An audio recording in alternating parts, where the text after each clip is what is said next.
Ira had been restless for several months. Her husband had started behaving strangely. She even thought he was avoiding her. She blamed another woman. That would explain everything.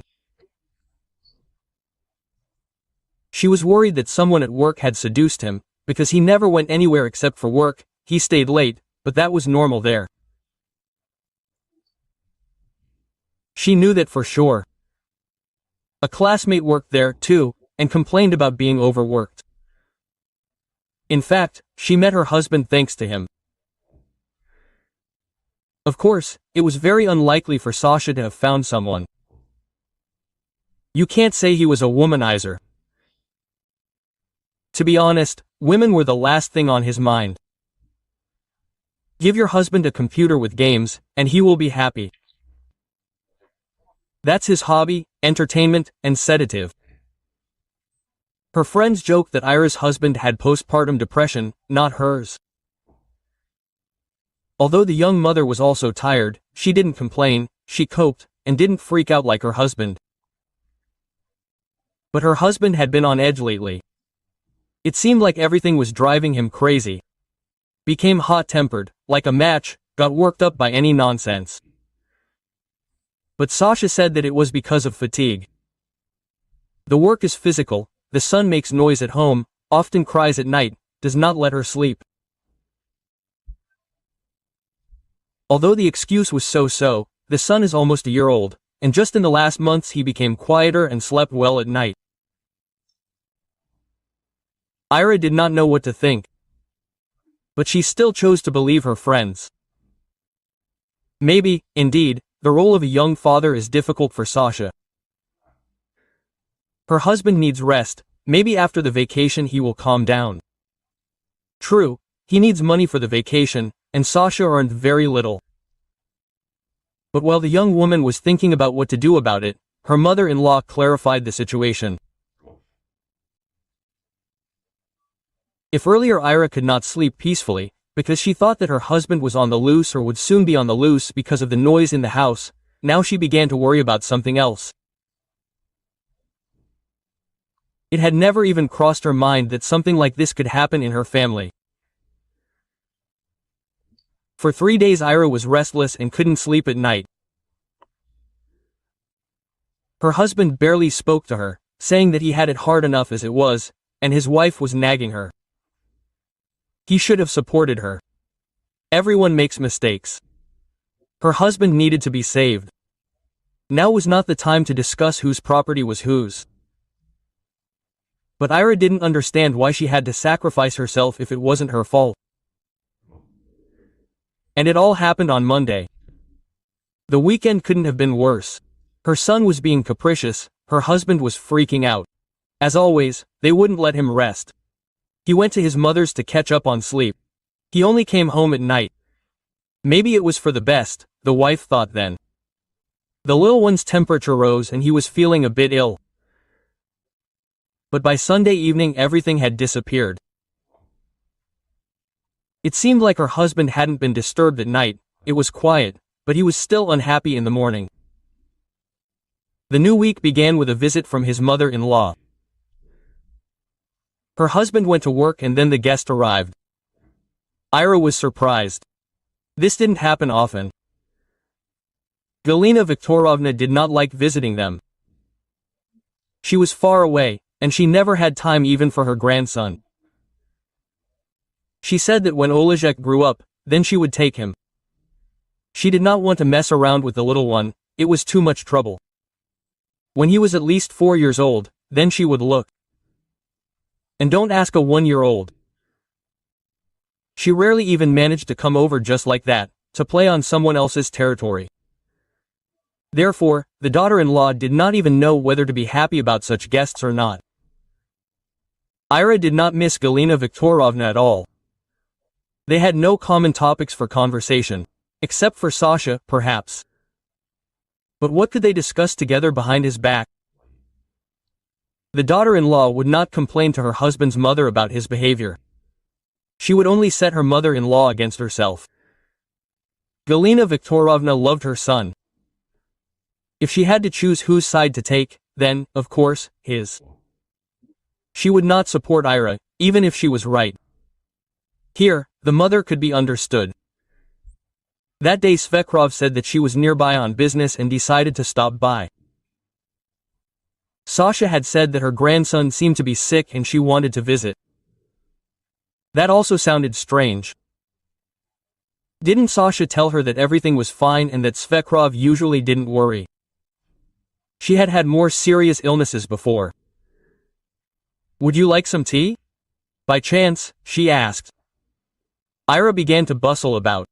She fusses all day long. With a 1-year-old child, there's a lot to do, you can't sit down. And now, without letting him out of her arms, she brewed tea and poured it into cups. The daughter-in-law loved tea. She always had a variety of aromatic, natural ones. Galina Viktorovna's eyes ran wide. She didn't buy anything like that for herself, and she felt sorry for the money. She bought inexpensive tea bags and it was fine. But here you can drink something exquisite. When the mother-in-law saw the cake, she turned white. Will you have cake? Ira clarified. Galina Viktorovna did not refuse the treat, but began to criticize her daughter-in-law. Like, who wouldn't, she buys cakes. How can you allow yourself to do that in such difficult times? Do you have a lot of money? The mother-in-law sighed resignedly. Not much, but enough for cakes. We don't have it every day. The daughter-in-law had to justify herself. Then Ira came to her senses and asked, why such questions? Cakes are not a luxury. This is ordinary, inexpensive, and it would be strange if I did not treat my mother-in-law with it. However, the young woman had to sit down. It turned out that Sasha was addicted to gambling. This had been going on for a year, and his wife had not noticed anything.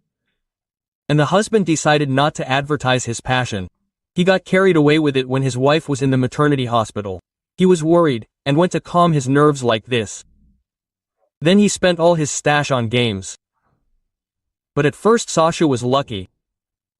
There were even some small wins, then he only went into the minus.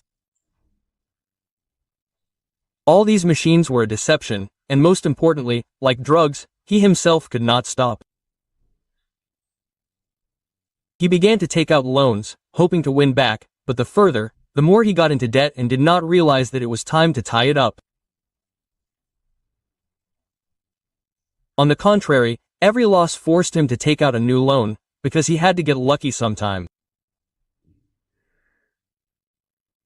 And now the husband is in a situation where they don't give him any more loans, and he has to pay off the ones he already has, and Sasha has as many as 5 of them hanging over him. The mother decided to help her son out. He shared this problem with her, but was afraid to talk to his wife. And for good reason. Ira would have made a scandal out of him. She says that she pays little, but she herself is in a debt hole. Thanks to her mother-in-law for enlightening her. Now Galina Viktorovna has taken everything into her own hands and found a brilliant solution to this problem. She was going to solve it at the expense of her daughter-in-law. Her son turned out to be a gambling addict, and the wife had to pay off the debts. The mother-in-law calmly suggested that Ira sell her apartment to pay off Sasha's debts. Now the young family lived in her husband's apartment. It was located in a good area, not like Ira's one-room apartment, which was on the outskirts. After the wedding, they decided to rent out that apartment and live here. This is some kind of supplement to her husband's small salary. He worked at a factory as an equipment adjuster and they paid very little there. Although now Ira no longer knew what Sasha's real salary was. He gambled for something, he didn't immediately go into debt. Ira probably got pregnant right after the wedding, that is, they had been living here for almost 2 years. And for half of this time, her husband gambled in secret from his wife. The mother knew almost from the very beginning, since at first he borrowed money from her when he started losing. Then Galina Viktorovna stopped giving him money, and he switched to loans. The mother-in-law did not say anything to the daughter-in-law, she only tried to persuade her son to stop. And only when Sasha had already gotten into a debt hole, Galina Viktorovna decided to talk to Sira about it. "Why didn't they tell you earlier?" asked the daughter-in-law. "Darling, you understand that this is such a delicate topic. I didn't want you to have a scandal," the mother-in-law justified herself. "And now it's too late to quarrel, something needs to be resolved," she said seriously. But the daughter-in-law, having recovered from the shock, said that she would not resolve these problems. Her husband got into debt himself, let him get out of it himself. She was not going to sell the apartment. Her mother-in-law was indignant. She said that a wife should support her husband, and not leave him with problems, and that Ira should sell her apartment for him. But the daughter-in-law replied that she would not only leave her husband to resolve the problems himself, but would also file for divorce. The mother-in-law only smirked. She called Ira heartless and added that even if she filed for divorce, the debts would be divided between the two. Sasha took out loans during their marriage. This was the gift Ira received from her husband. He does not have a mistress, but he has another addiction, which is no better. She did not really quarrel with her husband. There was no point anyway. Sasha said that there was no other way out. Ira's apartment needed to be sold. But he realized everything, he would pay off the debts and would not play anymore. Ira did not. I wanted to lose my apartment because of my husband's stupidity. It's not her fault that he didn't think with his head. On the third day after sleepless nights, Ira decided to consult with her mother. The mother just laughed and advised her daughter to get a divorce with peace of mind. Ira's mother was a wise woman. She didn't trust her daughter's chosen one, but there was no point in convincing the girl in love to take a closer look. Then the mother didn't interfere, although she knew something about her son-in-law's family that he didn't advertise. The thing is, the world is small.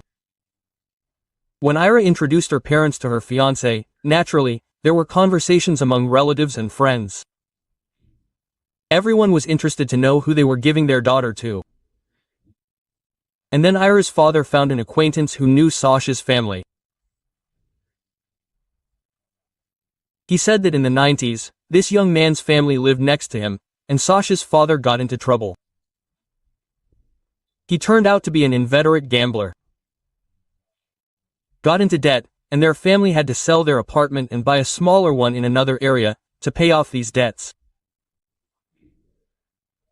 Knowing this, Matira decided to play it safe. You never know, bad heredity. What if her son inherited it too? Although Ira did not understand what this changed, her mother was still calm, insisted on a divorce, claiming that she would not have to pay her daughter's husband's debts. You forgot that before the wedding I asked you to sign a prenuptial agreement with Sasha, her mother reminded. Then the mother really insisted that the young couple only marry with a prenuptial agreement. She drew it up with the help of lawyers from her work, and the young couple were in such a hurry to get married that they did not read it carefully. It seems that the son-in-law did not turn on his brains then, and now he is thinking of hanging half of his debts on his wife, but he miscalculated. The agreement states that financial obligations in the event of a divorce remain with those who took them on. Having learned this, Ira calmly filed for divorce. Although the child was left without a father, she decided that it was better this way than with such a dad. Sasha tried to drag out the divorce, and his mother freaked out, realizing that her son would return to her with debts. But there was no choice. Sasha had to sell the apartment to pay off everything. Then he returned to his mother's apartment. Ira and her son moved into their own apartment. They only had to evict the tenants while she was on maternity leave, and then she would somehow get by on her own. The son does not communicate with his dad, but Ira was only happy. She did not want the child to communicate with him, otherwise the son would grow up a gambling addict. During the divorce, Sasha and Sierra had a huge fight, and the husband could not forgive his ex-wife.